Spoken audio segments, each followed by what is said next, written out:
10 payo sa mag-asawa. Madalas bang magkaroon kayo ng pagtatalo? Normal lang naman yun sa mag-asawa.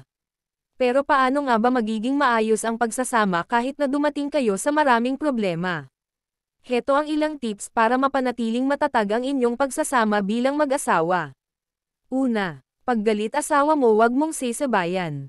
Kailangan isa lang ang galit, kung galit siya hayaan mo siya manahimik ka. Kapag kalmado na kayo mag-usap at wag matutulog ng magkaaway. 2. Self-control. Kailangan matuto kang kontrolin ang sarili mo.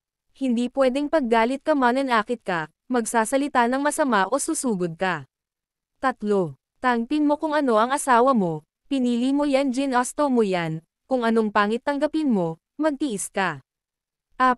Pag may problema, pag-usapan yung dalawa, ng pamilya, hindi ng kapitbahay, ng kaibigan at lalo na wag nyo i-post sa Facebook kapag magkagalit kayo. Pag may hindi pagkakasunduan, huwag hayaan humantong sa sakitan at hiwalayan. 5. Pag galit siya, marami yang masasabing masasamang salita, huwag mo dibdibin isipin mo galit lang siya, ang taong galit wala namang yang sasabihing maganda hindi kanyan pupurihin, galit siya eh. Gawin mo pasok kanan tainga labas sa kaliwang tainga.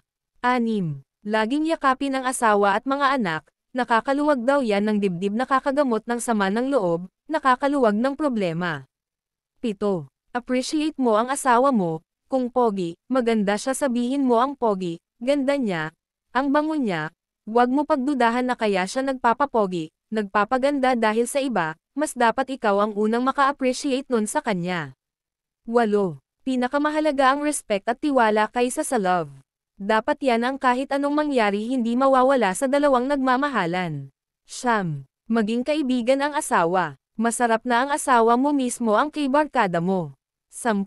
Open communication dapat lagi kayong nag-uusap, dapat binabalikan nyo ang mga nakaraan nung nagliligawan pa lang kayo, dapat nagde-date pa rin kayo, hanggat maari walang kasamang anak. Pinag-uusapan ang problema hindi pinag-aawayan.